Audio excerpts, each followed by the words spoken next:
Good morning students. आज हम पढ़ेंगे सीता की खोज। आप लोग को मैंने इसके पहले पढ़ाया था कि रावण अपने भाई मारीची के पास मामा के पास गया था और उनसे बोला कि तुम मेरी मदद करो। और मारीची जो थे वो सोने का हिरन बन के आए और सीता को वो हिरन चाहिए था।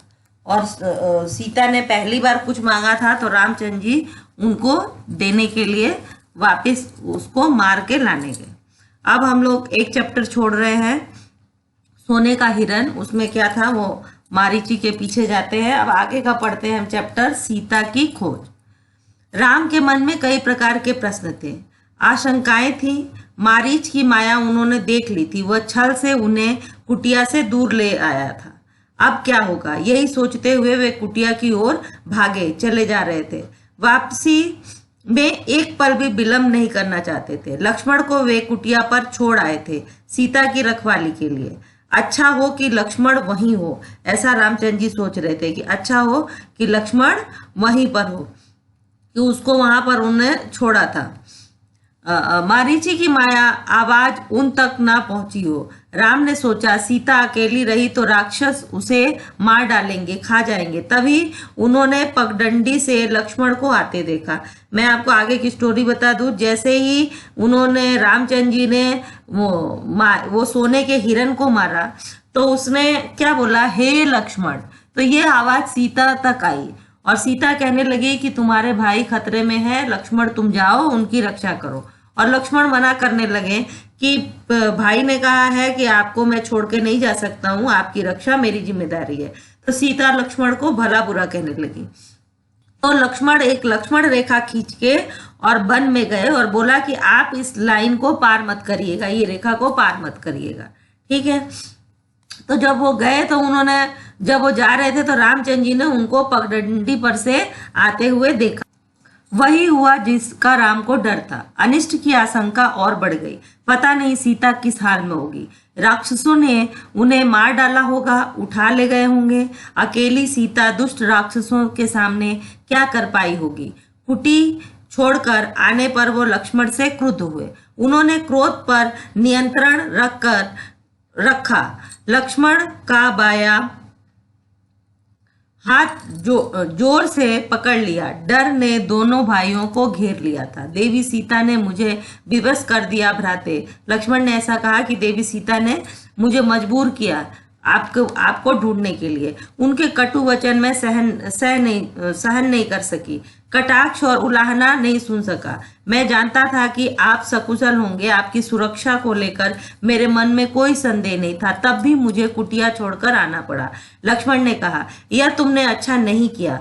तुम्हें मेरी आज्ञा का उल्लंघन नहीं करना चाहिए था। अब जल्दी चलो, मेरा मन चिंतित है। रामचंद्र जी ने कहा कि अब जल्दी से चलो, मेरा मन जो है वो चिंतित है। सीता ना जाने किस हाल में होगी, कैसी होगी। मायावी राक्षसों का कोई ठिकाना नहीं। राम ने चलने की गति और बढ़ा दी। कुटिया अभी कुछ दूर थी पर दिखाई पड़ने लगी थी। राम ने वहीं से पुकारा, सीते तुम कहाँ हो, जैसे कि उन्हें पता चल गया हो कि सीता आश्रम में नहीं है। कुटिया मौन रही, वहां से कोई उत्तर नहीं मिला। राम की बेचैनी बढ़ गई क्योंकि रावण जो है वो राम को लेकर सीता को लेकर चला गया था। राम की बेचैनी और बढ़ गई।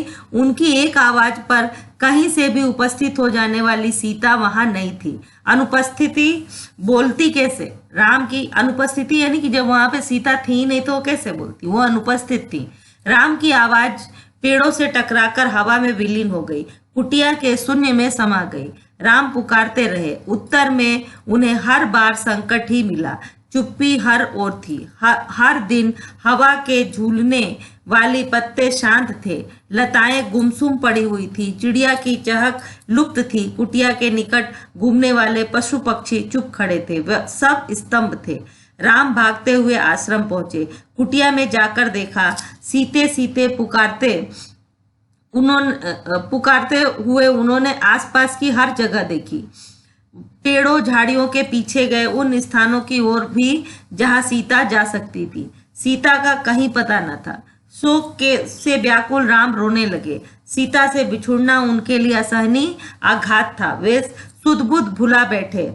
विरह में वे गोदावरी नदी के पास गए। उससे पूछा, तुमने सीता को कहीं देखा है? नदी ने कोई उत्तर नहीं दिया। वे पंचवटी के एक एक वृक्ष के पास गए, सबसे पूछा, कोई सीता का पता बता दे।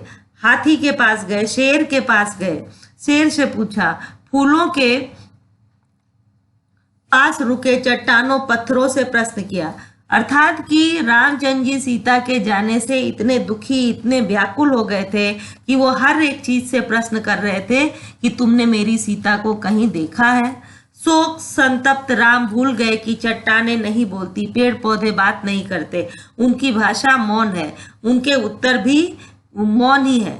राम की मानसिक स्थिति विक्षिप्त जैसी थी।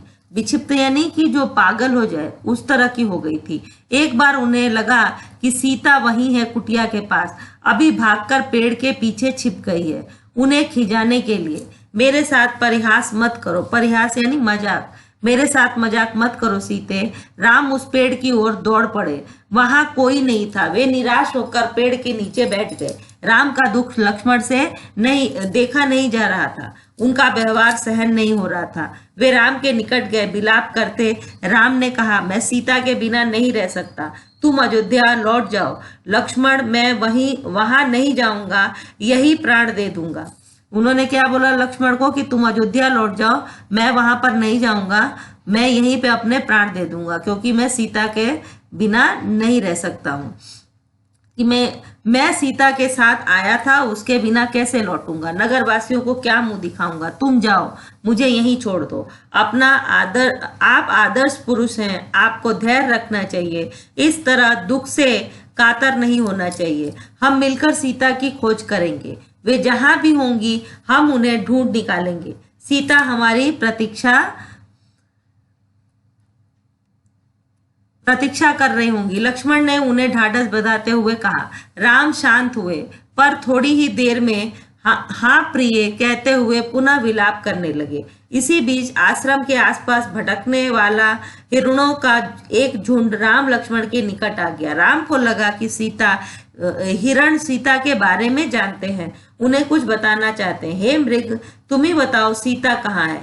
राम ने पूछा। हिरण ने सिर उठाकर आसमान की ओर देखा और दक्षिण दिशा की ओर भाग गया, जिस ओर उसको रावण लेके गया था। तो आसमान के रास्ते से ही लेके गया था, तो दक्षिण दिशा की ओर भाग गया। राम ने संकेत समझ लिया, हमें सीता की खोज दक्षिण दिशा में ही करनी चाहिए।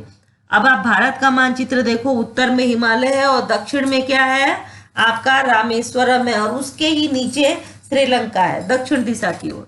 ठीक है, तो वो कहाँ लेके गया था? दक्षिण दिशा की ओर। तो उन्होंने बोला कि हमें दक्षिण दिशा में ही करनी चाहिए। उन्होंने लक्ष्मण से कहा, हिरण उसी ओर गए हैं। वन में भटकते हुए उन्होंने एक टूटे हुए रथ के टुकड़े देखे, मरा हुआ सारथी और मृत घोड़े भी थे।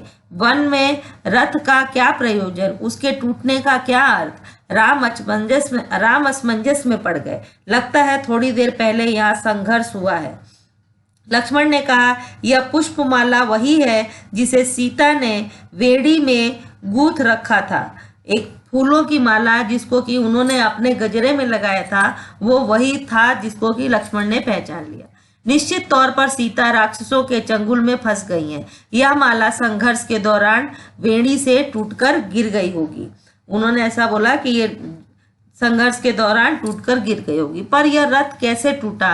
राम सोचने लगे। सीता के संघर्ष से यह नहीं टूट सकता। अवश्य किसी ने राक्षसों को चुनौती दी होगी, उनसे युद्ध किया होगा। वहां से थोड़ी ही दूर पर राम ने पक्षीराज जटायु को देखा। मैंने आप लोगों को तब भी बताया था कि जब रावण सीता को हर के ले जा रहा था तो जटायु ने उससे युद्ध किया था।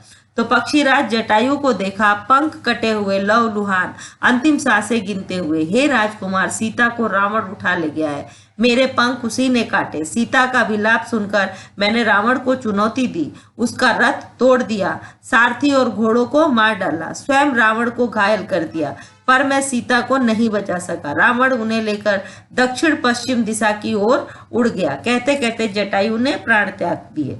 जो जटायु था वो मर गया। ये समाचार देकर राम ने आगे बढ़ने से पहले जटायु की अंतिम क्रिया की। वे सोचते रहे, पछताते रहे, यह कैसा विधान है, मैं तो कष्ट में ही हूँ, मेरी सहायता करने वालों को भी इतना कष्ट।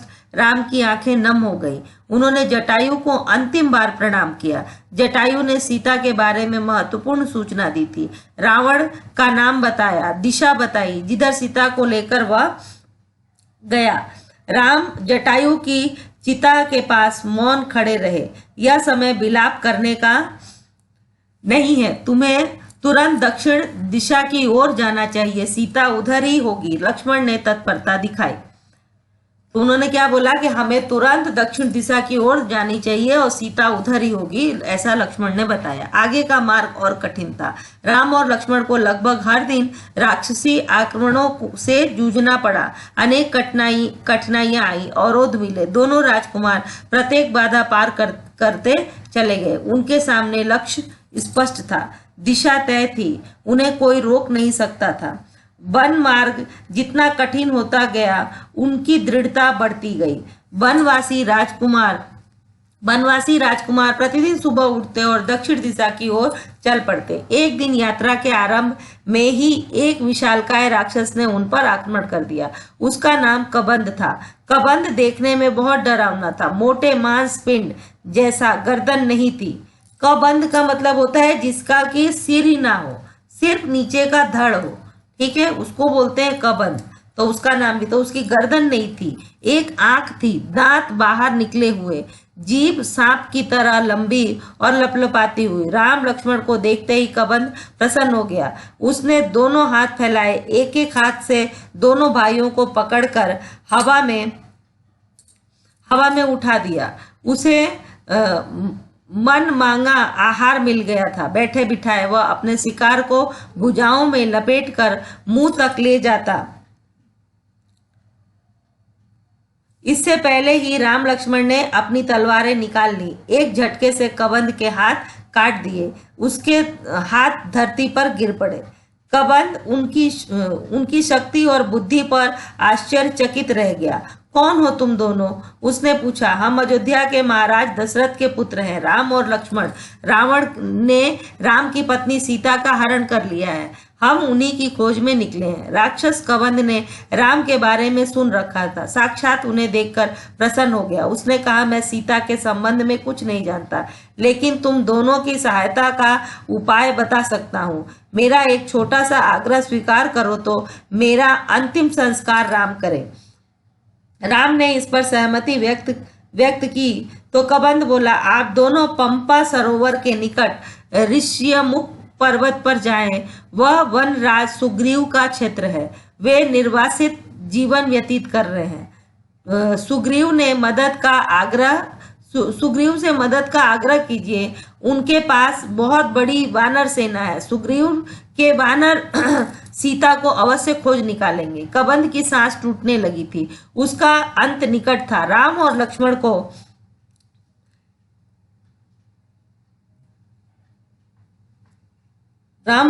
अपने निकट बुलाते हुए उसने कहा, पंपा सरोवर के पास मतंग ऋषि का आश्रम है, वहीं उनकी शिष्या सबरी रहती है। आगे जाने से पूर्व सबरी से अवश्य मिलने।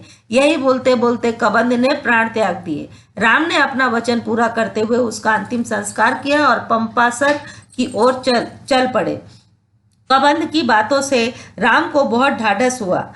सीता तक पहुंचने की आशा बलवती हुई। राम को सुग्रीव की क्षमता और उनकी वानर सेना की शक्ति का पता था। वे जल्दी सुग्रीव तक पहुंचना चाहते थे। बाली सुग्रीव का बड़ा भाई था और बाली ने सब कुछ हथिया लिया था। सुग्रीव को मार के राज्य से बाहर कर लिया था, यहाँ तक कि सुग्रीव की पत्नी को भी अपने कब्जे में कर लिया था।